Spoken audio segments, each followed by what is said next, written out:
مومنین کرام، ان چند آیات کی تلاوت کا شرف حاصل کیا جا رہا ہے کہ جن میں خالق کائنات علی والوں سے خطاب کر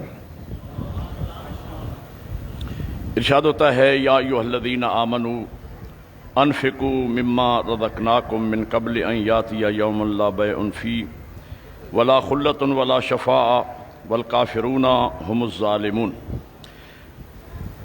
سماعت فرمائیے گا کہ اللہ آپ سے کیا تقاضا کر رہا ہے ایمان والوں سے کہ اے ایمان والو، جو مال ہم نے تمہیں دیا ہے اس میں سے خرچ کرو قبل اس کے کہ جس میں نہ تجارت کام آئے گی اور نہ دوستی کا فائدہ ہوگا اور نہ سفارش چلے گی، اور ظالم وہی لوگ ہیں کہ جنہوں نے کفر اختیار کیا، یعنی ہمارے دیے ہوئے رزق میں سے راہ خدا میں کچھ نہ دیا تو وہ آخرت میں خسارے میں ہوں گے۔ وہاں نہ تجارت کام آئے گی، نہ دوستی کام آئے گی، نہ سفارش کام آئے گی۔ جو نیکی آپ یہاں سے اللہ کی بارگاہ میں بھیجو گے وہاں آپ کے لیے خزانہ موجود ہوگا، اور ایک ایک روپے کا، ایک ایک چیز کا اجر آپ کو ملے گا۔ رزق صرف پیسے کو نہیں کہتے ہیں، رزق عقل بھی رزق ہے، ہدایت بھی رزق ہے، امر بالمعروف بھی رزق ہے۔ اپنی توفیق کے مطابق ہر نیکی کا بجا لانا رزق میں سے، اللہ کے دیے ہوئے عطیے میں سے خرچ کرنا ہے۔ دوسری آیت مجیدہ میں ارشاد ہوتا ہے، یا ایھا الذین آمنوا لا تبطلوا صدقاتکم بالمن والاذی کالذی ينفق ما رئاء الناس ولا یؤمن باللہ والیوم الآخر فمثلہ کمثل صفوان علیہ تراب فاصابہ وابل فترکہ صلدا لا یقدرون علی شیء مما کسبوا واللہ لا یہدی القوم الکافرین۔ آیات لمبی ہیں، میں ترجمے پر اکتفا کروں گا تاکہ وقت بچایا جا سکے۔ اے ایمان والو، اپنی خیرات کو احسان جتلا کر اور ایذا دے کر اس شخص کی طرح برباد نہ کرو جو اپنا مال صرف لوگوں کو دکھانے کے لیے خرچ کرتا ہے اور وہ اللہ اور روز آخرت پر ایمان نہیں رکھتا۔ یعنی جو بندہ احسان جتلاتا ہے کسی کے ساتھ نیکی کر کے، کسی کے ساتھ احسان کر کے پھر وہ زندگی میں بار بار جتلاتا ہے تو گویا وہ اپنی نیکی کو برباد کر رہا ہے۔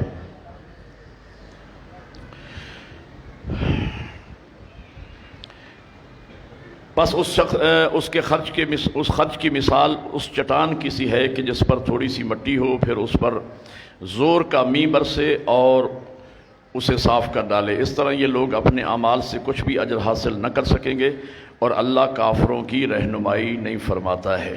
آیت نمبر 3 ارشاد ہوتا ہے، ترجمہ کر رہا ہوں، اے ایمان والو، جو مال تم کماتے ہو اور جو کچھ ہم نے تمہارے لیے زمین سے نکالا ہے اس میں سے عمدہ حصہ راہ خدا میں خرچ کرو، اور اس میں سے ردی چیز کا حصہ قصد نہ کرو۔ ردی چیز بارگاہ توحید میں اللہ کی خاطر استعمال شدہ یا ردی چیز نہ دو۔ اللہ فرماتا ہے ایسی چیز نہ دو کہ اگر کوئی تمہیں ویسی ردی چیز دے تو تمہیں پسند نہ آئے، بلکہ اللہ کے دیے ہوئے رزق میں سے جو عمدہ ترین حصہ ہے وہ راہ خدا میں خرچ کرو۔ اگلی آیت مجیدہ میں خالق کائنات فرما رہے ہیں، یا ایھا الذین آمنوا اتقوا اللہ وذروا ما بقی من الربا ان کنتم مؤمنین۔ اے صاحبان ایمان، اللہ سے ڈرو اور جو سود لوگوں کے ذمے تمہارا رہ گیا ہے وہ ان کو معاف کر دو، وہ واپس نہ لو، اور آئندہ سود کا کاروبار کرنا چھوڑ دو۔ اگر اس حکم کے بعد بھی تم سودی کاروبار کرو گے تو گویا تم اللہ سے اعلان جنگ کر رہے ہو۔ اس کی تفصیلات ہیں، ابھی میں یہ 89 آیات کوشش کروں گا کہ اشرِ محرم میں آپ تک پہنچ جائے، اور اگر زندگی نے ساتھ دیا تو آئندہ 12 مجالس 12 آیات پر پڑھی جا سکتی ہیں، اور اگلے سال اگر اللہ نے توفیق دی تو وہ آیات ان آیات کی تلاوت کی جائے گی کہ جن میں اللہ فرماتا ہے، یا ایھا الناس، اے لوگو، یہ ہے اے ایمان والو، باقی وہ آیات کے جن میں اللہ عام انسانوں سے مخاطب ہے۔ اگلی آیت مجیدہ میں اللہ تعالیٰ ارشاد فرما رہا ہے، یہ بڑی تفصیلی آیت ہے، صرف ترجمہ عرض کرتا ہوں۔ اے ایمان والو، جب کسی معینہ مدت کے لیے قرض کا معاملہ کرو تو اسے لکھ لیا کرو۔ حکم ہے کسی کے ساتھ قرض دو کسی کو تو وہ قرض لکھ لیا کرو۔ لکھنے والے کو چاہیے کہ تمہارے درمیان انصاف کے ساتھ تحریر کرے، اور جسے اللہ نے لکھنا سکھایا ہے اسے لکھنے سے انکار نہیں کرنا چاہیے۔ پس وہ دستاویز لکھے اور املا وہ شخص کروائے جس کے ذمے قرض ہے، اور اسے اپنے رب یعنی اللہ سے ڈرنا چاہیے، اور اس میں کسی قسم کی کمی نہیں کرنی چاہیے۔ لیکن اگر کوئی قرض دار کم عقل یا ضعیف اور مضمون لکھوانے سے عاجز ہو تو اس کا ولی انصاف کے ساتھ وہ املا کروائے۔ پھر تم لوگ اپنے میں سے 2 مردوں کو گواہ بنا لو، اگر 2 مرد نہ ہوں تو 1 مرد اور 2 عورتوں کو گواہ بناؤ، اور جن گواہوں کو تم پسند کرتے ہو، تاکہ اگر ان میں سے ایک بھول جائے تو دوسرا اسے یاد دلائے۔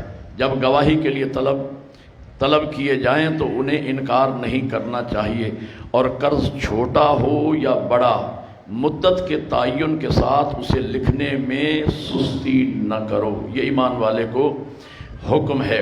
یہ بات اللہ کے نزدیک قرین انصاف ہے، اور گواہی کے لیے زیادہ مستحکم، اور اس سے تم اس بات کے زیادہ نزدیک ہو جاتے ہو کہ شک و شبہ نہ کرو، مگر یہ کہ تم آپس میں جو دست بدست تجارتی معاملات کرتے ہو ان کے لیے نہ لکھنے میں کوئی مذائقہ نہیں ہے، البتہ جب خرید و فروخت کیا کرو تو گواہ بنا لیا کرو، اور کاتب اور گواہ کو نقصان نہ دیا جائے۔ ایسا کرو گے تو یہ تمہاری طرف سے نافرمانی ہوگی۔ اللہ سے ڈرو، اور اللہ تمہیں تعلیمات سے آراستہ فرماتا ہے، اللہ تو ہر چیز کا خوب علم رکھنے والا ہے۔ یہ بڑی تفصیلی اور لمبی آیت تھی جس کا میں نے صرف ترجمہ کیا۔ ارشاد ہوتا ہے اگلی آیت میں، اے ایمان والو، اگر تم نے اہل کتاب میں سے ایک گروہ کی بات مان لی تو وہ تمہیں ایمان کے بعد کفر میں دھکیل دیں گے، لہذا اہل کتاب میں سے کسی کے دھوکے میں نہ آؤ، اور صاحبان ایمان کے ساتھ تعلق اور رابطہ رکھو۔ اگلی آیت مجیدہ میں خالق فرماتا ہے، یا ایھا الذین آمنوا اتقوا اللہ حق تقاتہ ولا تموتن الا وانتم مسلمون۔ اے ایمان والو، اللہ کا خوف کرو جیسا کہ اس کے خوف کرنے کا حق ہے، اور جان نہ دینا مگر اس عالم میں کہ تم مسلم ہو۔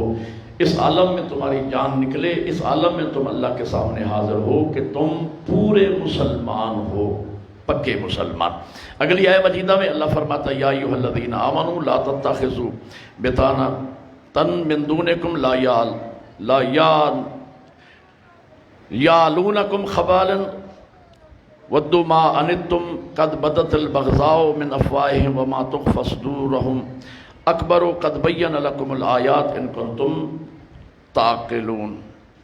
ارشاد ہوتا ہے، اے ایمان والو، اپنوں کے سوا دوسروں کو اپنا رازدار نہ بناؤ، اپنوں کے علاوہ کسی کو اپنا رازدار نہ بناؤ۔ یہ لوگ تمہارے خلاف شر پھیلانے میں کوئی کوتاہی نہیں کرتے، جس بات سے تمہیں کوئی تکلیف پہنچے وہی انہیں بہت پسند ہے۔ کبھی تو ان کے دل کے کینہ اور بغض کا اظہار ان کے منہ سے بھی ہوتا ہے، لیکن جو بغض کینہ ان کے سینوں میں ہے پوشیدہ ہے وہ کہیں زیادہ ہے۔ بالتحقیق ہم نے آیات کو واضح کر کے تمہارے لیے بیان کیا ہے اگر تم عقل رکھتے ہو۔ اے ایمان والو، یا ایھا الذین آمنوا لا تاکلوا الربا اضعافا مضاعفۃ واتقوا اللہ لعلکم تفلحون۔ اے ایمان والو، کئی گنا بڑھا چڑھا کر سود نہ کھایا کرو، اور اللہ سے ڈرو تاکہ تم فلاح پا جاؤ۔ اگلی آیت مجیدہ میں اللہ فرماتا ہے، اے ایمان والو، اگر تم نے کافروں کی اطاعت کی تو وہ تمہیں الٹا پھیر دیں گے، پھر تم بڑے خسارے میں پڑ جاؤ گے۔ پھر فرمایا کہ اے ایمان والو، کافروں کی طرح نہ ہونا جو اپنے عزیز و اقارب سے جب وہ سفر یا جنگ پر جاتے ہیں تو کہتے ہیں کہ اگر وہ ہمارے پاس ہوتے تو نہ مرتے اور نہ قتل ہوتے۔ اللہ ایسی باتوں کو ان کے دلوں میں حسرت پیدا کرنے کے لیے سبب بنا دیتا ہے، ورنہ حقیقت مارنے اور جلانے والا تو اللہ ہی ہے، اور ساتھ تمہارے اعمال کے خوب مشاہدہ کرنے والا اور جاننے والا ہے۔ آخری آیت ارشاد ہوتا ہے بسم اللہ الرحمن الرحیم یا ایھا الذین آمنوا اصبروا وصابروا ورابطوا واتقوا اللہ لعلکم تفلحون، اے ایمان والو صبر سے کام لو اور استقامت کا مظاہرہ کرو، مورچہ بند رہو اور اللہ سے ڈرو تاکہ تم کامیاب ہو جاؤ۔ بلند آواز سے درود پڑھتے ہیں محمد والے محمد۔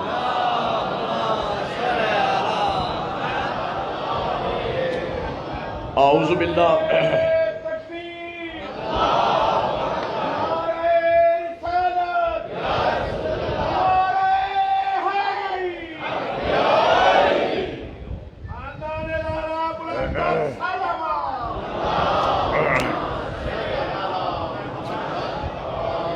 بسم اللہ الرحمن الرحیم الحمدللہ الذی ہدانا لہذا وما كنا لنہتدی لولا ان ہدانا اللہ لقد جاءت رسل ربنا بالحق الصلاة والسلام على رسول المسدد والمصطفى الامجد والمحمود الاحمد ابی القاسم محمد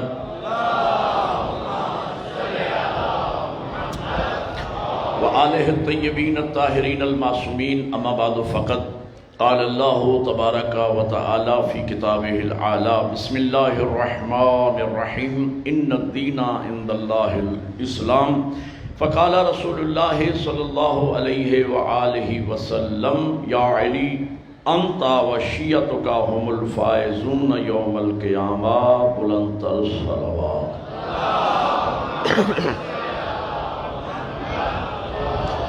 برادران ایمانی، موالیان حیدر کرار و عاشقان حسین ابن علی، آج کی یہ مجلس ہمارے سلسلہ گفتگو کی تیسری مجلس ہے اور موضوع یہ تھا کہ شیعہ علی کسے کہتے ہیں اور شیعہ کب سے پیدا ہوئے اور شیعوں کے ساتھ بنو امیہ اور بنو عباس کے دور سے لے کر آج تک کیا ظلم اور زیادتی ہوتا رہا۔ شیعہ علی کے چاہنے والے کو کہتے ہیں، علی کے پیروکار کو کہتے ہیں، جو علی کو بعد از پیغمبر جانشین رسول مانتا ہے اور علی کی 11 فرزندوں کو حجت خدا مانتا ہے، اسے علی کا شیعہ کہا جاتا ہے۔ اور میں نے یہ عرض کیا تھا کہ محب میں اور شیعہ میں فرق ہے۔ محب وہ ہوتا ہے کہ جو علی کو مانے اور شیعہ وہ ہوتا ہے جو علی کی مانے۔ محب وہ ہوتا ہے جو اہل بیت کو مانے، اہل بیت کے محب میں نے گنوائے آپ کو، اہل بیت کے محب ہیں، محبت پیار اہل بیت سے کرتے ہیں اور فقہ کسی اور کی مانتے ہیں، وہ بھی محبت کرنے والے ہیں۔ لیکن شیعہ وہ ہوتا ہے کہ جو دین رسول اللہ کے بعد 12 ائمہ برحق سے لیتا ہے، اسے اہل بیت کا شیعہ کہا جاتا ہے۔ اور انہی کے لیے پیغمبر نے وعدہ فرمایا ہے کہ یا علی، ہر شیعہ قیامت کے دن کامیاب نہیں ہوگا بلکہ آپ اور آپ کے شیعہ ہی قیامت کے دن نجات پائیں گے۔ نجات کی جو منزل ہے اس کا نام جنت ہے،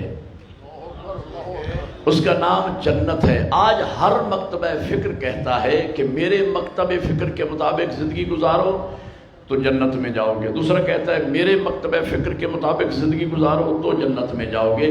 نبی فرماتے ہیں کہ یا علی انت و شیعتک هم الفائزون یوم القیامہ، قیامت کے دن نجات اور جنت حاصل کرنے والے آپ اور آپ کے شیعہ ہوں گے۔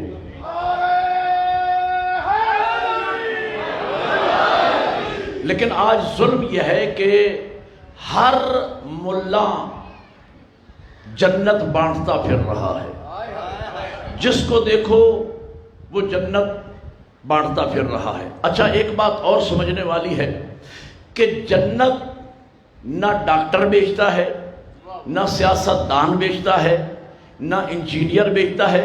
آج تک کسی ڈاکٹر نے یہ نہیں کہا کہ مجھ سے علاج کرواؤ، اگر بچ گئے تو بہتر، نہ بچے تو جنت کی ضمانت میں دیتا ہوں۔ آج تک کسی ڈاکٹر نے یہ گارنٹی نہیں دی۔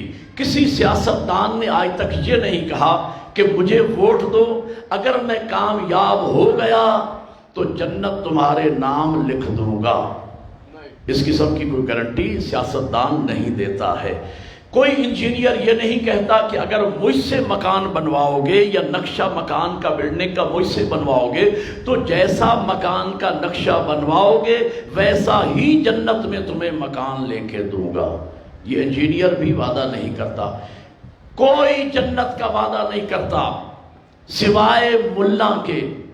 اور ایسے ایسے ملا پیدا ہو گئے ہیں اسلام میں نام نہاد، جو یہ کہتے ہوئے نظر آتے ہیں کہ فلاں مسجد کو اڑا دو جنت تمہاری ہے، فلاں کسی کے بچے یتیم کر دو سیدھے جنت میں جاؤ گے، تعلیمی اداروں کو اڑا دو سیدھے جنت میں جاؤ گے، بسوں کو اڑا دو، لوگوں کا قتل عام کر دو، جنت تمہاری ہے۔ یہ دین اسلام انسانیت کو بچانے آیا تھا، انسانیت کو مارنے نہیں آیا تھا۔ یعنی ملا ہی ہمیشہ جنت بانٹتا ہے، اور کتنا بھولا ہے آج کا مسلمان کہ ملا جنت بانٹ رہا ہے اور مسلمان ان سے جنت خرید رہا ہے۔ توجہ ہے؟ میں ایک بات سوچتا ہوں کہ 10 مرلے کا ڈیرہ غازی خان میں پلاٹ تو بغیر سوچے سمجھے کوئی مسلمان نہیں خریدتا کسی سے جب تک کہ اس کے پیپر چیک نہیں کر لیتا۔ توجہ فرماؤ، میں کچھ کہہ رہا ہوں۔ جب تک کہ اگر کوئی کسی کو پلاٹ بیچنا چاہے، بھئی ڈیرہ غازی خان میں زمین بہت مہنگی ہے، 1 کنال کا پلاٹ کم از کم 1.5 کروڑ کا ہوگا میرے اندازے کے مطابق، اور اگر کوئی بیچنا چاہے کسی کو تو خریدنے والا کہتا ہے کہ پہلے مجھے اپنے پیپر چیک کرواؤ کہ یہ پلاٹ آپ کے نام ہے بھی یا نہیں۔ یعنی پلاٹ تو آپ پیپر چیک کیے بغیر خریدتے نہیں ہیں، اور ملا سے جنت خرید رہے ہیں۔ وہ کہہ رہا ہے بندوں کو قتل کرو جنت میں جاؤ، مسجد کو اڑا دو جنت میں جاؤ، سکول کو اڑا دو جنت میں جاؤ۔ اس سے جنت یہ مسلمان لے رہا ہے، اس سے پوچھتا نہیں ہے کہ جو تو جنت بیچ رہا ہے اس جنت کے پیپر آپ کے نام ہیں؟ کس بنیاد پہ جنت بیچ رہا ہے؟ اور پھر ہم نے ہر مکتبہ فکر کا دروازہ کھٹکایا کہ تم جنت کا وعدہ کر رہے ہو تو جنت کے پیپر تو دکھاؤ۔ ہر جگہ سے ہمیں مایوسی ہوئی، پوری کائنات میں ایک دروازہ ایسا ملا کہ جنہوں نے کہا کہ رکو، جنت کے پیپر ہمارے پاس ہیں۔ ہم نے عرض کیا وہ دروازہ اہل بیت ہے، وہ دروازہ پنجتن ہے، وہ دروازہ مولا علی کا دروازہ ہے، وہ خاندان عصمت و طہارت کا دروازہ ہے، کہ جہاں سے ہمیں پراپر جواب ملا کہ جنت ہماری ہے، جنت ہم دیں گے، بنائی اللہ نے ہے، مالک جنت اللہ نے ہمیں بنایا ہے۔ آج میرا دل چاہتا ہے کہ میں صاحبان ایمان کو جنت کی سیر کرواؤں۔ ایک نعرہ مل کے بنا حیدری جنت اللتی نورث من عبادنا من کانت تقیا۔ یہ قرآن مجید کی آیت میں نے پڑھی ہے، اللہ فرماتا ہے یہ جنت جس کا وارث ہم نے اپنے بندوں میں سے انہیں بنایا ہے جو متقی ہیں۔ کوئی بات بزرگ ہے وہ، سبحان اللہ، سبحان خدا منظور کی، بہت شکریہ، سلامت رہے، اللہ آپ کی قبول با ہوگی، قبول ہوگی۔ درود پڑھے محمد والے محمد کے پر۔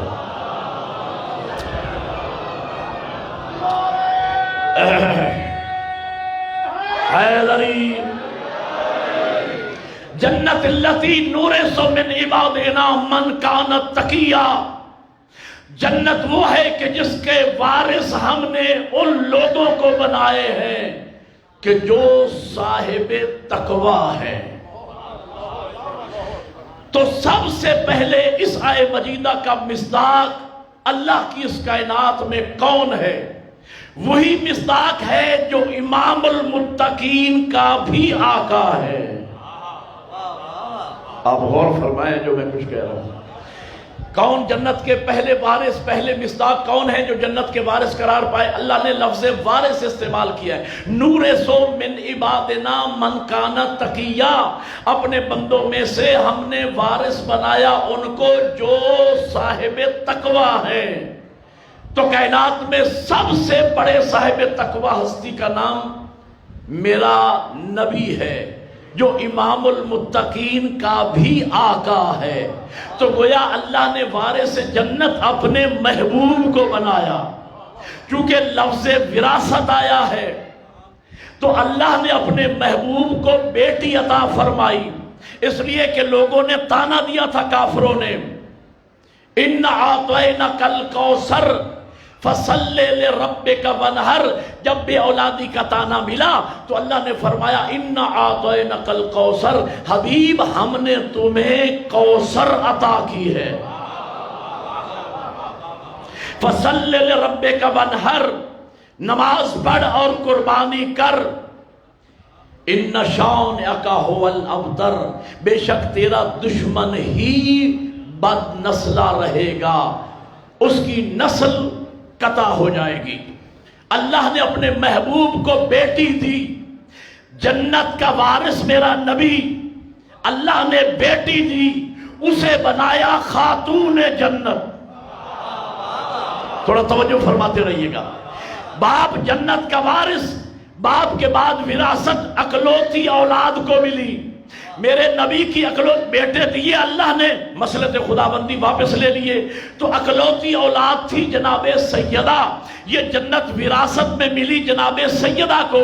اللہ نے فرمایا کہ یہ خاتون جنت ہے، اور نبی نے ارشاد فرمایا جو وحی الہی کے بغیر نہیں بولتی زبان، کہ الفاطمہ سیدۃ النساء اہل الجنہ، کہ میری شہزادی جنت کی عورتوں کی سردار ہے، لقب پایا خاتون جنت۔ اللہ نے ان کی شادی کی مولا علی کے ساتھ۔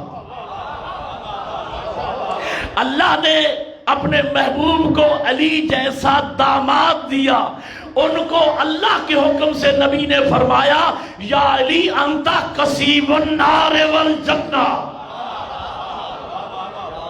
اسے کسیب النار والجنہ بنایا۔ اور جناب سیدہ اور مولا کائنات سے ان دو عصمت کے دریا آپس میں ملے، وَيَخْرُجُ مِنْهُمَ اللُّؤْلُؤُ وَالْمَرْجَانُ، بالترتیب حسن و حسین دو شہزادے اللہ نے عطا فرمائے، اور ان شہزادوں کو نبی نے ایک کو دائیں زانو پہ دوسرے کو بائیں زانو پہ رکھ کے فرمایا الحسن والحسین سیدہ شباب اہل الجنہ۔ توجہ ہے یا نہیں؟ یہ میرے شہزادے جوانان جنت کے سردار ہیں۔ یہ وراثت چلتی گئی، حسنین تک پہنچی۔ یہ وراثت میں آج جنت کی کہانی آپ کو سنانا چاہ رہا ہوں۔ جنت کی کہانی جس سورہ میں موجود ہے اسی سورہ میں جنت کے پیپر اہل بیت کے نام اللہ نے جنت الاٹ کر دی۔ کیسے الاٹ کی میں اشارہ کروں گا، تفصیل میں جانے کا ظاہر وقت نہیں ہے۔ حسنین بیمار ہو گئے، یہ بیماری مصلحت خداوندی تھی، سورہ دہر کی تفسیر بننا تھا حسنین کو، ورنہ بیماری کی جرت کیا ہے؟ جن کا اپنا نام اسم اعظم ہو، جن کی خاک خاک شفا بن جائے۔ ایک نعرہ مل کے بلند حیدری۔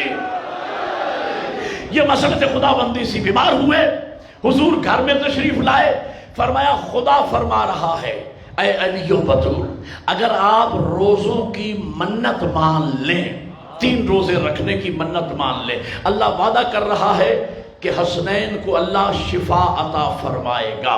اگلے دن جناب سیدہ نے منت مانی روزہ رکھنے کی، اور روزہ رکھا، مولا کائنات نے روزہ رکھا، اور حسنین نے بھی روزہ رکھ لیا۔ اور جناب فضہ بھی روزے میں شامل ہو گئی۔ 3 دن کے بعد جب حضور تشریف لائے تو شہزادے کمزور ہو چکے تھے۔ پیغمبر نے اللہ کی بارگاہ میں دست دعا بلند کیے، جنت سے کھانا آیا۔ جب افطار کا وقت ہوا تو دروازے پہ دستک ہوئی، اے اہل بیت محمد، میں مدینے کا مسکین ہوں، بھوکا ہوں، مجھے کھانا کھلائیے۔ مولا متقیان نے اپنا کھانا اٹھایا، مسکین کو دے دیا۔ جناب سیدہ نے اٹھایا، مسکین کو دے دیا۔ حسنین نے اٹھایا، مسکین کو دے دیا۔ جناب فضہ نے بھی اپنا کھانا اٹھایا اور مسکین کو دے دیا۔ اگلے دن پھر کھانا پکا، پھر یتیم آ گیا، کہا اے اہل بیت محمد، میں مدینے کا یتیم ہوں۔ سب نے کھانا دے دیا۔ اگلے دن افطار کا وقت آیا، یتیم آ گیا، میں مدینے کا یتیم ہوں۔ سب نے کھانا دیا، حتیٰ کہ جناب فضہ نے بھی اپنا کھانا دے دیا۔ اللہ نے قبول بھی کر لیا۔ قبول اس لیے کیا تاکہ دنیا کو بتایا جائے کہ اللہ نیکی صرف اہل بیت سے قبول نہیں کرتا، غیر معصوم سے بھی قبول کر لیتا ہے۔ جناب فضہ نے بھی دے دیا۔ اس کے بعد یہ آیت، یہ سورہ نازل ہوئی، سورہ دہر، وَيُطْعِمُونَ الطَّعَامَ عَلَىٰ حُبِّهِ مِسْكِينًا وَيَتِيمًا وَأَسِيرًا۔ اور اہل بیت نے راہ خدا میں اخلاص نیت کے ساتھ اللہ کی راہ میں روٹیاں دی، اور اتنے اخلاص کے ساتھ دی کہ ان کے اخلاص اور نیت کو بھی اللہ نے قرآن بنا دیا۔ نُطْعِمُكُمْ لِوَجْهِ اللَّهِ لَا نُرِيدُ مِنْكُمْ جَزَاءً وَلَا شُكُورًا۔ اے مدینے کے یتیم، اسیر اور مسکین، ہم نے تمہیں یہ جو روٹیاں دی ہیں اللہ کی خاطر دی ہیں، نہ ہمیں اس کا بدلہ چاہیے، نہ ہمیں شکریہ چاہیے، ہم نے رضائے الہی کی خاطر۔ میں ایک جملہ عرض کیا کرتا ہوں میرے قبلہ، یاد رکھنا، عبادت کا تعلق اخلاص کے ساتھ ہے۔ عبادت کسے کہتے ہیں؟ جسم اور ذہن کے انوالومنٹ سے خدا تک پہنچنے کا جو پروسیس ہے اسے عبادت کہا جاتا ہے۔ آپ اپنے جسم کو صبح سے لے کر شام تک تھکا دیں، لیکن اگر آپ کی نیت خالص نہیں ہے تو قیامت کے دن جب آپ اپنے ثواب کا اکاؤنٹ اوپن کریں گے تو بیلنس زیرو ہوگا۔ اگر کوئی بندہ 16-17 گھنٹے کا روزہ رکھے، نیت یہ ہو تاکہ پیٹ کم ہو جائے، 1 ٹکے کا ثواب نہیں ملے گا۔ اگر کوئی بندہ کروڑوں زکوٰۃ دے اس نیت سے کہ پھر لوگوں سے ووٹ لینا ہے، ٹکے کا ثواب نہیں ملے گا۔ نیت اللہ کی خاطر ہونا چاہیے، عمل تھوڑا کیوں نہ ہو، نیت اگر وسیع ہے تو اجر و ثواب اور پیمنٹ نیت کی بنیاد پر ملے گی۔ مولا امیر نے راہ خدا میں انگوٹھی دی۔ انگوٹھی بظاہر کتنا بڑا عمل ہے، کیا قیمت ہوگی؟ مولا امیر کی انگوٹھی ہے، یقیناً قیمتی ہے، لیکن بظاہر میں بات کر رہا ہوں پیمنٹ کتنی بڑی۔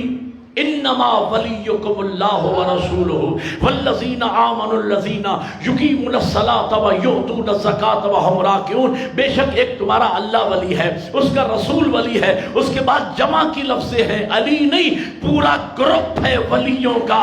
انگوٹھی دے کر علی نے اپنی نہیں 11 فرزندوں کی ولایت بھی لے لی۔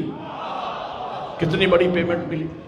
مولا امیر نے میدان خندق میں عمر کو قتل کیا، تلوار اٹھی اور گری، کتنی انرجی صرف ہوئی مولا علی کی، کتنا ٹائم ویسٹ ہوا، بس تلوار اٹھی اور گری، کتنا مختصر وقت لگا، کتنی مختصر انرجی صرف ہوئی، پیمنٹ کتنی ملی۔ اتنے اخلاص کے ساتھ دشمن خدا اور رسول کو علی نے قتل کیا کہ پیمنٹ سنیے گا، نبی فرماتے ضربت علی فی یوم الخندق افضل من عبادت الثقلین۔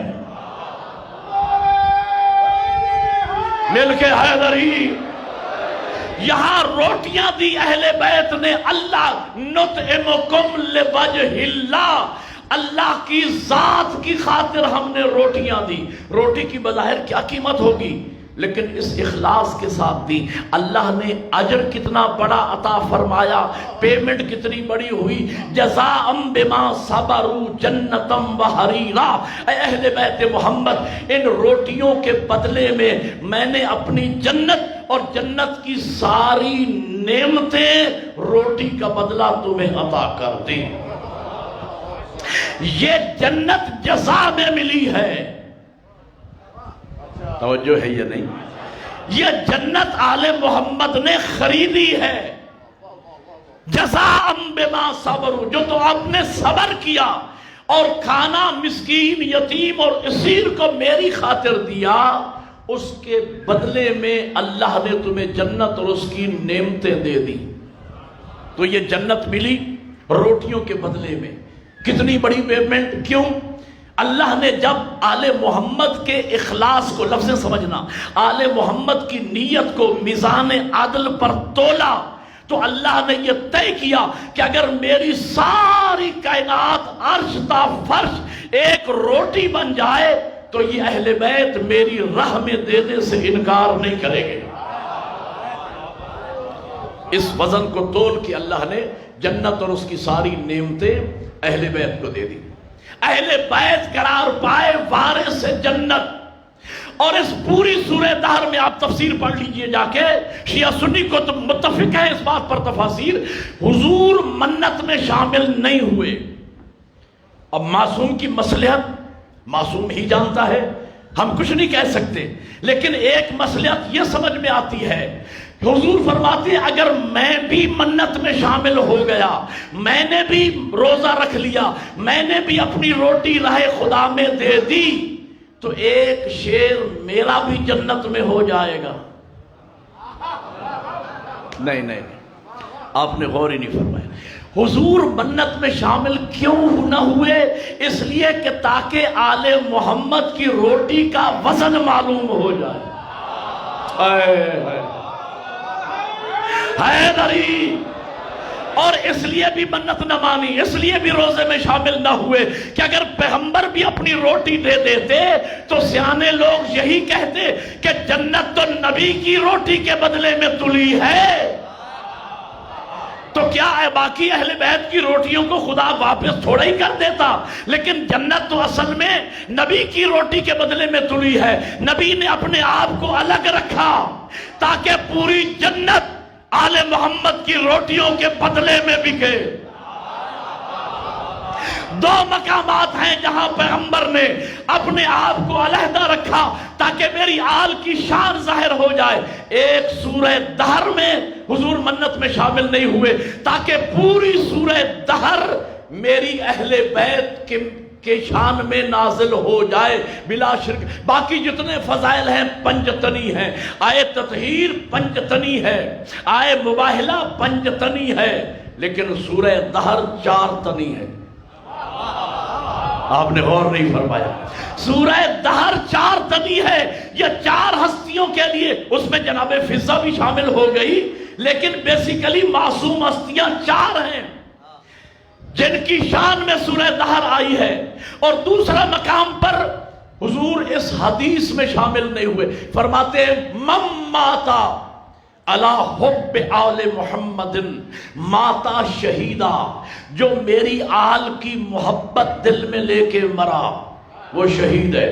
من ماتا علی حب آل محمد ماتا مغفورا، جو میری آل کی محبت دل میں لے کے گیا سمجھو بخشا ہوا دنیا سے گیا۔ من ماتا علی حب آل محمد ماتا تائبہ، جو میری آل کی محبت دل میں لے کے گیا سمجھو توبہ کیا ہوا دنیا سے گیا۔ من ماتا علی حب آل محمد ماتا کامل الایمان، جو میری آل کی محبت دل میں لے کے گیا سمجھو پورے ایمان کے ساتھ دنیا سے گیا۔ ان جتنے طرق سے یہ حدیث آئی ہے اس میں حضور نے یہ کہیں نہیں فرمایا، جا کے مطالعہ کر لیجئے گا کہ حضور نے فرمایا من مات علی حب محمد و آل محمد، نہ بلکہ فرمایا من مات علی حب آل محمد، جو میری آل کی محبت میں مرا۔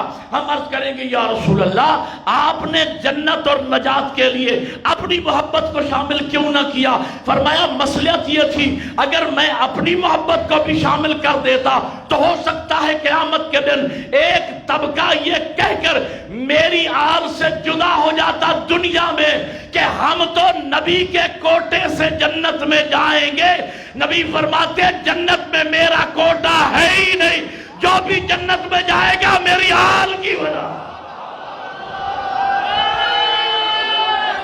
حیدری دل بول مل کے آپ کا مزاج ہی ایسا نہیں ہے۔ دل بولا،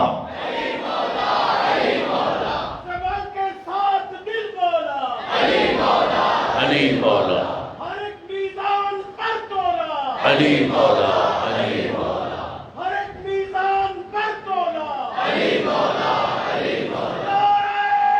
حیدری اللہ جزائے خیر عطا فرمائے۔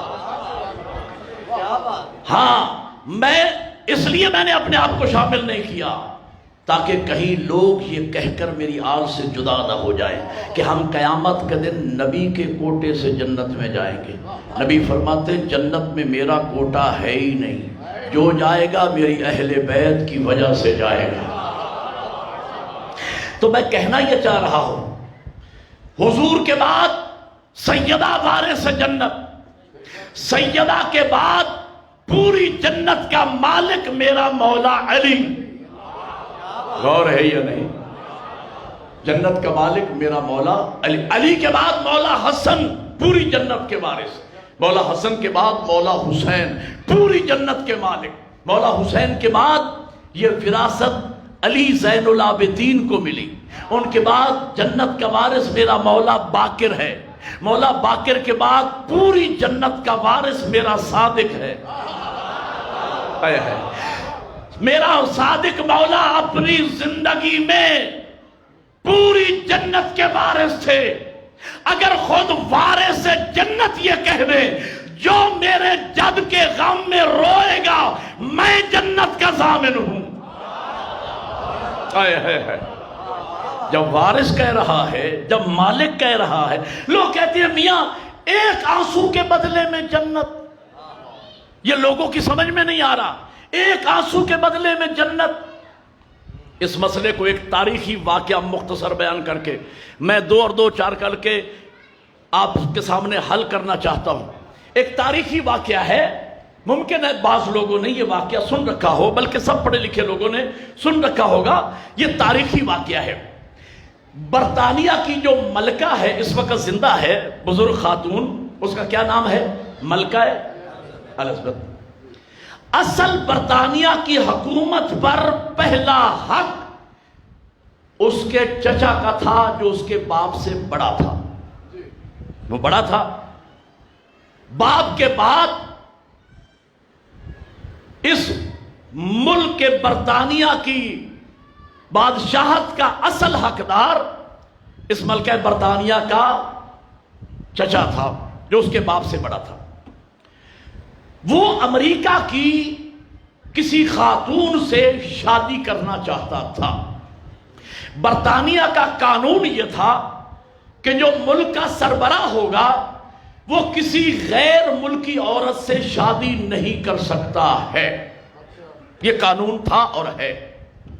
لیکن وہ مصر تھا کہ میں نے شادی کرنا ہے، لہٰذا نہ تلوار چلی، نہ ایک پسینے کا قطرہ بہا، نہ جھگڑا ہوا۔ وہ چلا آیا، اپنے سر سے تاج اس نے اتارا اور اپنے چھوٹے بھائی ملکہ کے باپ کے سر پہ رکھ دیا اور کہا میں جا رہا ہوں امریکہ میں۔ اس نے پیچھے مڑ کے نہیں دیکھا، اس نے پیچھے مڑ کے نہیں دیکھا۔ یہ کوئی جس تخت اور تاج کی میں بات کر رہا ہوں وہ آج کا برطانیہ نہیں ہے، وہ برطانیہ ہے جہاں آپ بیٹھے ہیں، یہ بھی برطانیہ کی ملکیت تھا۔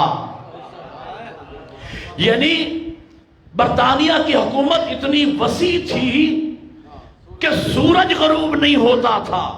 او بھائی آج تو 5 مرلے پر بھائی ایک دوسرے کی جان لینے کو آ جاتے ہیں، بھائیوں کے درمیان 5 مرلے کے مکان میں درمیان میں دیواریں کھڑی ہو جاتی ہیں، قتل و غارت کا سلسلہ جاری ہو جاتا ہے۔ اتنی بڑی سلطنت برطانیہ، اس نے تاج اٹھایا اور اپنے بھائی کے سر پہ رکھ دیا، اور وہ جا رہا ہے، اس نے پیچھے مڑ کے نہیں دیکھا۔ میں کہنا یہ چاہ رہا ہوں، اتنی بڑی سلطنت برطانیہ قربان ہو گئی ایک مجازی محبت پر۔ میری دلیل سنیے گا، اگر دنیا کی ہلکی ترین محبت میں پوری سلطنت برطانیہ تل سکتی ہے تو عشق حسین میں بہنے والے ایک آنسو پر جنت کیوں نہیں تل سکتی ہے؟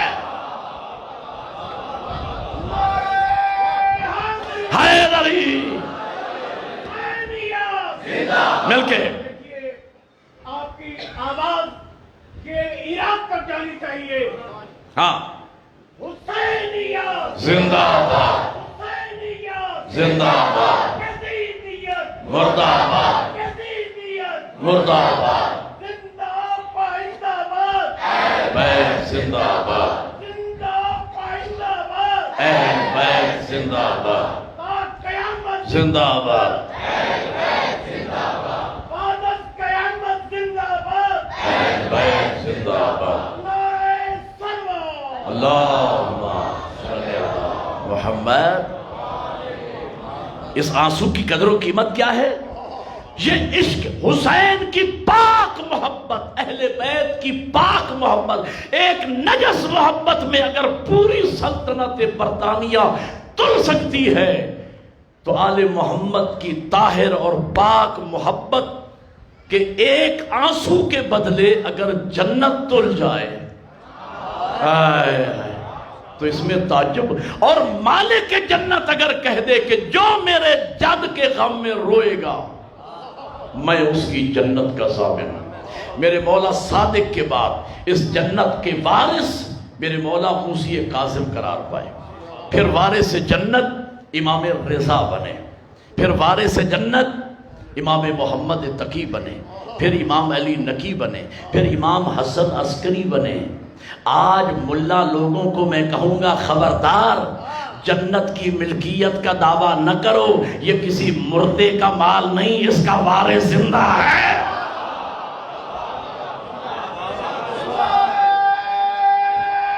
حیدری یہ لاوارث نہیں ہے، اس کا وارث جنت کا، اس وقت جنت، پوری جنت کا وارث میرا 12واں امام ہے اور وہ زندہ ہے۔ اور لوگ کہتے ہیں کہ ایک آنسو میں جنت، میں بتا دوں آنسو محبت کی تفسیر ہے۔ یہ آنسو گریا یہ محبت اہل بیت کی تفسیر ہے، یہ محبت ہے جو آنسو کی شکل میں نکلتی ہے۔ اور اللہ نے محبت اہل بیت کو اعمال کی قبولیت کے لیے کشش ثقل کی حیثیت دی ہے۔ آج سے 10-15 سال پہلے میں نے وائی بلاک کے عشرے میں یہ کشش ثقل بیان کی تھی۔ میں چاہتا ہوں ایک پوری نسل، جو بچے تھے اب جوان ہو گئے ہیں اور جو جوان تھے وہ میری طرح بوڑھے ہو رہے ہیں۔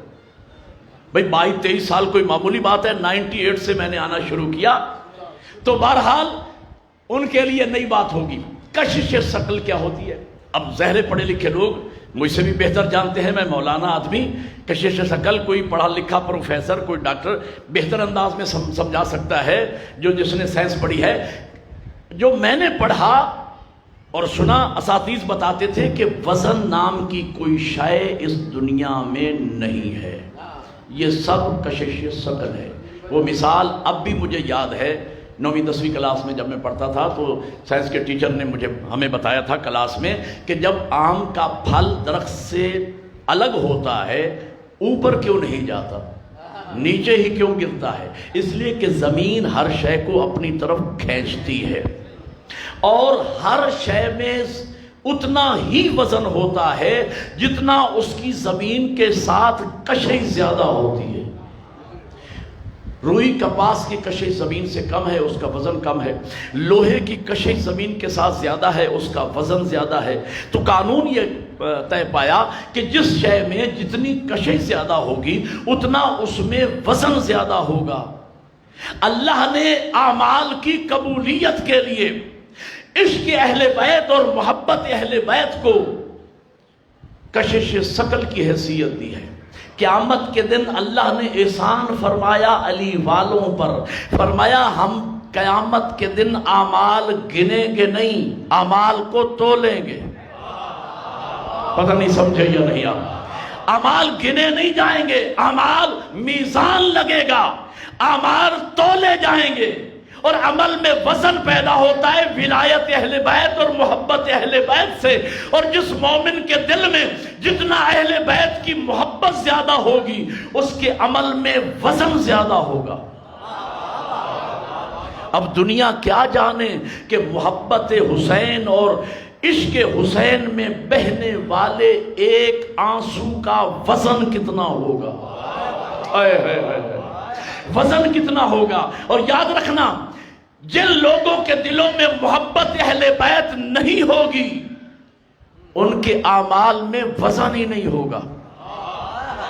یار یہ سائنس کے طالب علم بہتر جانتے ہیں، جب انسان چاند پہ جاتے ہیں خلاباز، اور جب دائرہ کشش ثقل سے انسان اوپر چلا جاتا ہے تو بے وزن ہو جاتا ہے۔ آپ نے دیکھا ہوگا کہ یوں تیر رہے ہوتے ہیں ہوا میں کہ جیسے وزن ختم ہو گیا، اس لیے کہ کشش ثقل کے دائرے سے اوپر چلا گیا۔ یعنی کیا مطلب؟ جن کے دلوں میں محبت اہل بیت نہیں ہوگی ان کی توجہ میں جملہ کہنے چلوں، تاریخی جملہ، ان کے اعمال میں وزن ہی نہیں ہوگا۔ اللہ فرماتا ہے ہم قیامت کے دن اعمال تولیں گے، وزن پیدا ہوگا محبت اہل بیت سے۔ جن کے دل میں محبت ہوگی ان کے اعمال وزنی ہوں گے، اور جن کے دلوں میں محبت نہیں ہوگی ان میں وزن نہیں ہوگا، وہ ہوا میں تیر رہے ہوں گے۔ بھائی جب ان کی اعمال ترازو میں ٹکیں گے ہی نہیں تو تلیں گے کیسے؟ ہائے علی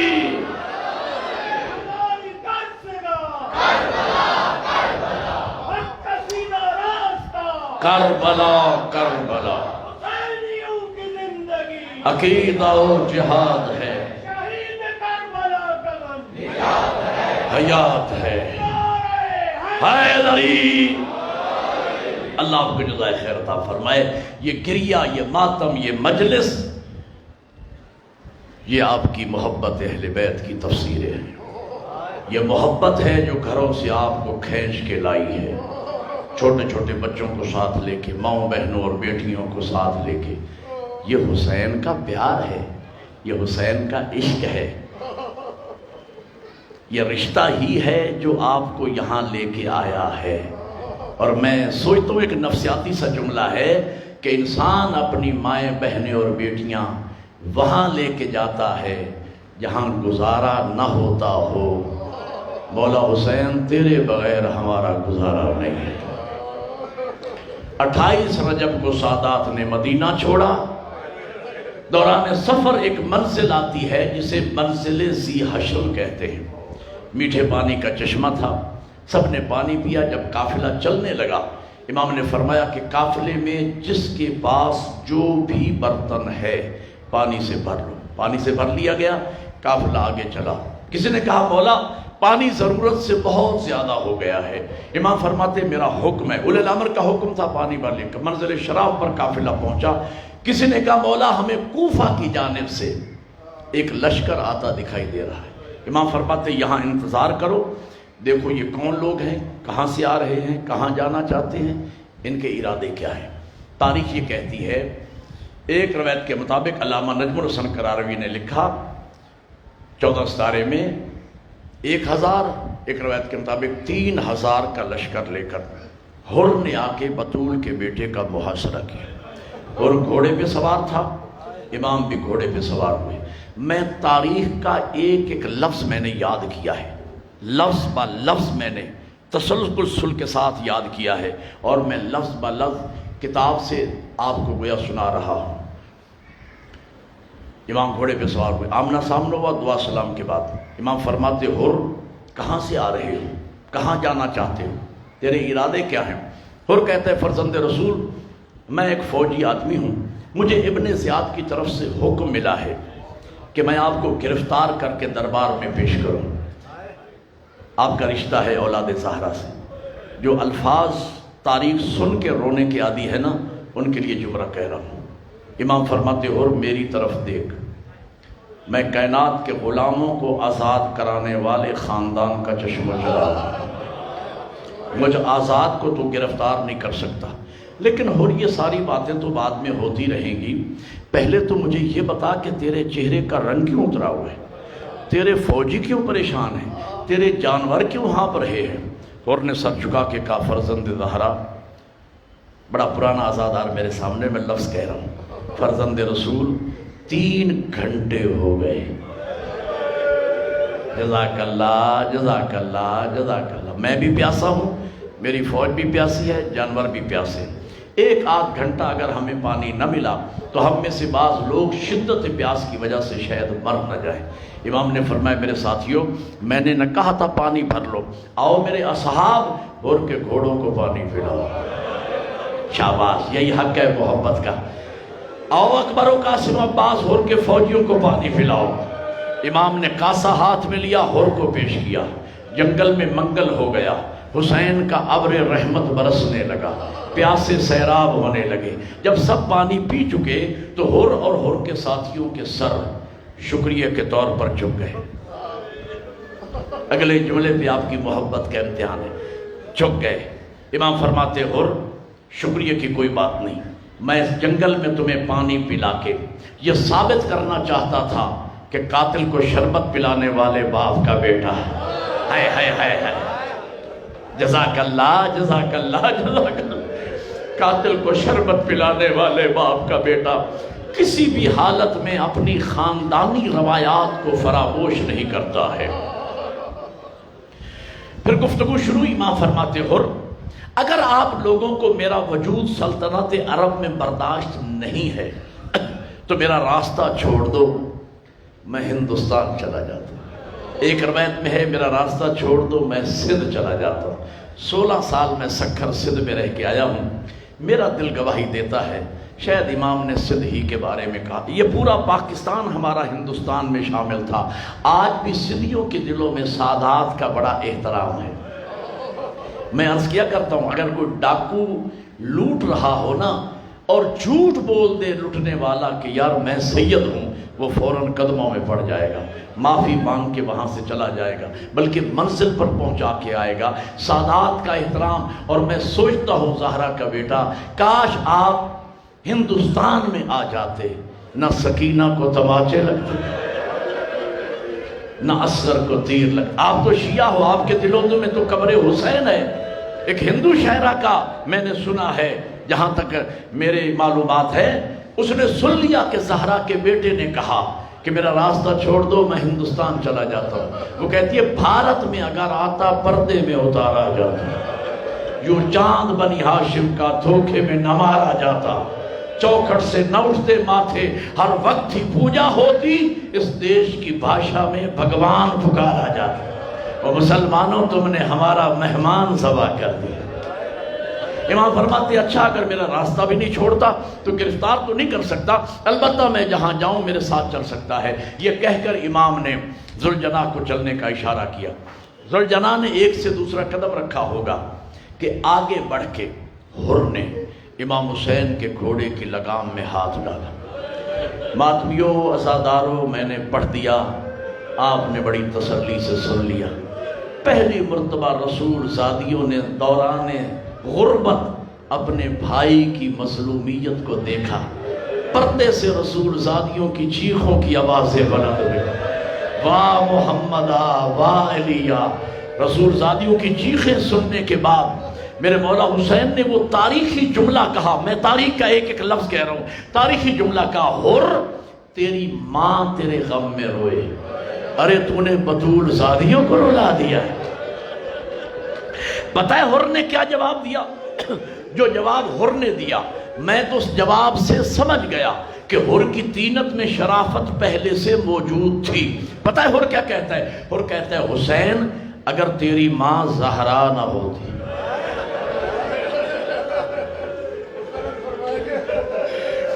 جس طرح آپ نے میری ماں کا نام لیا ہے میں بھی لیتا، لیکن میں مجبور ہوں سوائے درود و سلام کے میں آپ کی ماں کا نام نہیں لے سکتا۔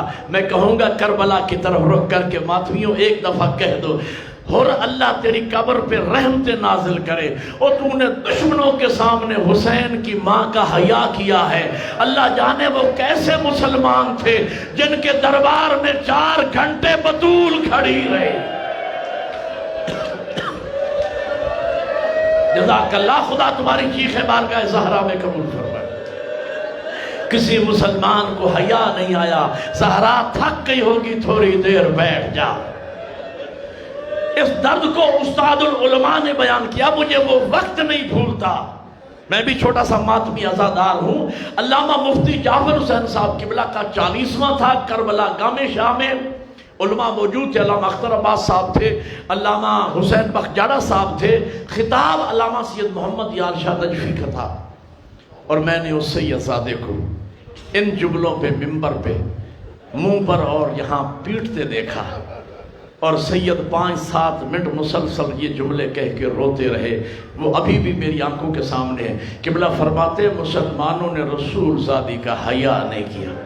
درد ہے سید ماتمی کا، فرماتے کاش مسند پہ ہوتا رسول، دربار میں آتی بطول، پھر مسلمان کو پتہ چلتا کائنات لے کے آتی ہے یا پہلو پہ ہاتھ۔ جزاک اللہ، جزاک اللہ، جزاک اللہ۔ عزاداروں قافلہ چلا، 2 محرم کو کربلا پہنچے، وقت تھوڑا رہ گیا، 2 محرم کو کربلا پہنچے، 9 کا دن گزر گیا، 10 کی رات آ گئی۔ حر کا ایک بیٹا ہے جس کا نام ہے علی ابن حر، اس کا گزر ہوا رسول زادیوں کے خیموں کی جانب سے، چھوٹے چھوٹے بچوں کی آوازیں سنی، العطش، ہائے پیاس، ہائے پیاس۔ میں عرض کیا کرتا ہوں سادات کی پیاس مجالس میں اس قدر بیان ہوئی ہے۔ اب جب سادات کی پیاس کا ذکر ہوتا ہے نا، بہت کم مخلصین کی آنکھوں میں آنسو آتے ہیں، لیکن خدا گواہ ہے میں ممبر پہ بیٹھا ہوں، میں نے مقتل کی ایک کتاب میں جملہ پڑھا، میرا جگر پھٹا ہوا ہے۔ لکھا تھا کہ عصر عاشور سادات کے خیموں میں شدت پیاس سے بچوں کی حالت یہ تھی، جن بچوں کے منہ کھلے تھے بند نہیں ہوتے تھے، اور جن بچوں کے منہ بند تھے کھلتے نہیں تھے۔ جزاک اللہ، جزاک اللہ۔ جب بچوں کی آوازیں سنی دوڑتا ہوا باپ کے خیمے میں آیا، ہاتھ سے پکڑا، بابا میرے ساتھ چلو، لے کے آیا، کہا بابا ذرا کان لگا کے سنو، کیا اسی حسین کے بچوں کی آوازیں نہیں ہیں جنہوں نے ہمارے گھوڑوں کو پانی پلایا، جنہوں نے ہمارے فوجیوں کو پانی پلایا؟ بابا ہمیں کیا ہو گیا ہے؟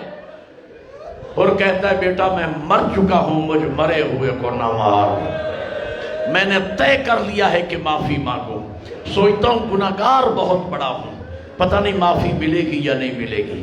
کہ بابا قسمت آزماتے ہیں۔ کہا اچھا میرے لال، جن ہاتھوں سے میں نے گھوڑے کی لگام میں ہاتھ ڈالا تھا میرے ہاتھوں کو باندھو، میں کیسے سامنا کروں گا زہرا کے بیٹے کا؟ میری آنکھوں پہ پٹی باندھ دو۔ آنکھوں پہ پٹی بندھ گئی، ادھر سے گناہگار چلے، ادھر سے کریم کی آواز آئی، اکبر و قاسم و عباس استقبال کی تیاری کرو، میرا مہمان آ رہا ہے، میرا مہمان آ رہا ہے۔ ادھر سے گناہگار چلے، ادھر سے کریم چلے۔ میں دینی طالب علم ہوں، 20-22 سال آپ کے سامنے ہے، میری ماتمداری عزاداری آپ کے ساتھ مل کے کر رہا ہوں۔ خدا گواہ ہے میں نے اپنی ذاکری میں کسی چھوٹی بڑی کتاب میں نے نہیں دیکھا کہ حر نے منتیں کی ہوں، لجاجتیں کی ہوں، واسطے دیے ہوں، آہوزاری کی ہو، نہ 3 لفظی جملہ حر نے رک کے کہا، حل لی توبہ۔ وہ زہرا کا بیٹا کیا میرے لیے بھی معافی ہے؟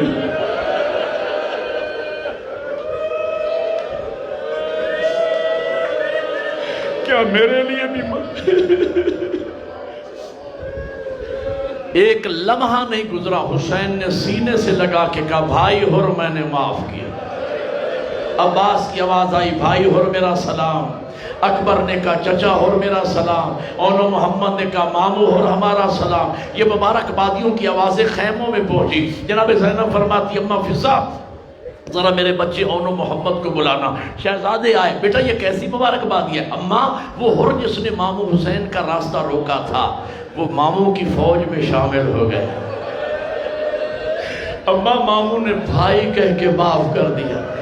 اب اللہ کرے میں جملے کہہ سکوں، وہ حسین ہے یہ شریکت الحسین۔ کہا میرے لال چلے جاؤ، ایک ہر کے دائیں کھڑے ہو جانا، ایک ہر کے بائیں کھڑے ہو جانا، سر پہ ہاتھ رکھ کے کہنا مامو ہر اماں زینب سلام کہنا۔ ہر روتے روتے زمین پہ بیٹھ گیا، قدموں پہ ہاتھ رکھ کے کہا زہرا کا لال آپ نے مجھے معاف کر دیا، سکون قلب کے ساتھ میں موت کی طرف اس وقت جاؤں گا جب اپنے کانوں سے سنوں گا کہ رسول زادی نے مجھے معاف کر دیا۔ اس لیے کہ جب میں نے گھوڑے کی لگام میں ہاتھ ڈالا تھا چیخوں کی آوازیں اب بھی میرے کانوں میں آ رہی ہیں۔ گنہگار کے ہاتھ سے پکڑا حسین نے لے کے آئے۔ اللہ کرے یہ منظر میں سمجھا سکوں آدمی کو، اللہ کرے اللہ مجھے ہمت دے اور میں جملے سمجھا سکوں۔ عزاداروں میری ذاکری میں اس سے مشکل مرحلہ نہیں ہے جہاں میں بے بس ہو جاتا ہوں، خدا کی میں اپنے بس میں نہیں رہتا، یہ وہ مرحلہ ہے۔ امام اندر داخل ہوئے، فرماتے ہیں بہن زینب بھائی ہر معافی مانگنے۔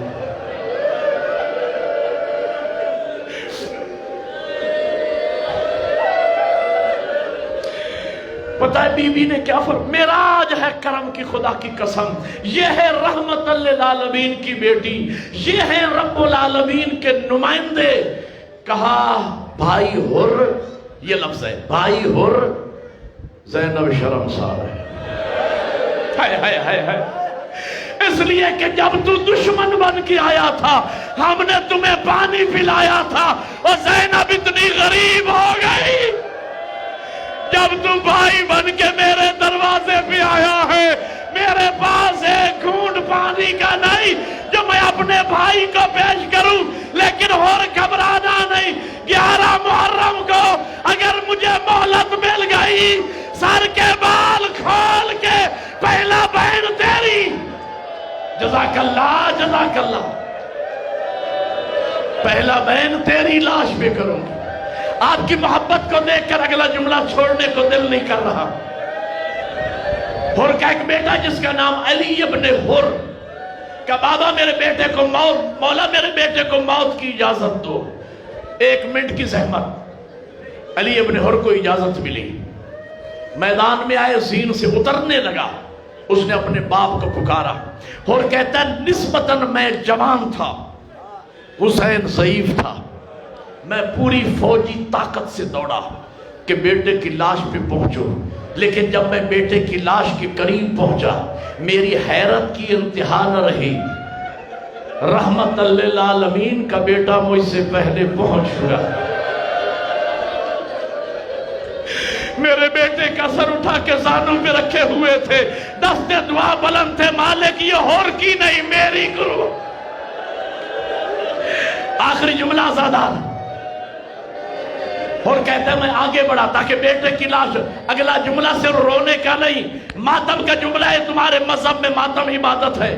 اور کہتے ہیں میں آگے بڑھا تاکہ بیٹے کی لاش اٹھا کے گنج شہداء میں لے کے جاؤں۔ جب میں نے ہاتھ بڑھائے نا مولا حسین نے میرے سینے پہ ہاتھ رکھا، اور کیا کرنا چاہ رہے ہو؟ کہ مولا بیٹے کی لاش اٹھا کے گنج شہداء میں لے کے جانا چاہ رہا ہوں۔ امام فرماتے ہر تو نیا نیا ہماری طرف آیا ہے نا، شاید میرے نانا کی شریعت کا مسئلہ تجھے یاد نہیں۔